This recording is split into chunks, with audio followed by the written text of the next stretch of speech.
Okay, here we have unboxing of the Quad-Lock utility belt clip. So let's see what we get in here. Again, I bought a lot of this lately, so just doing a few unboxing.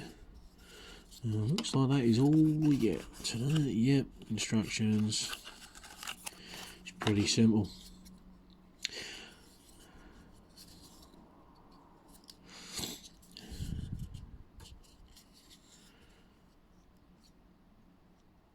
Guessing when your phone's on there, that won't do that, because that's to unlock your phone.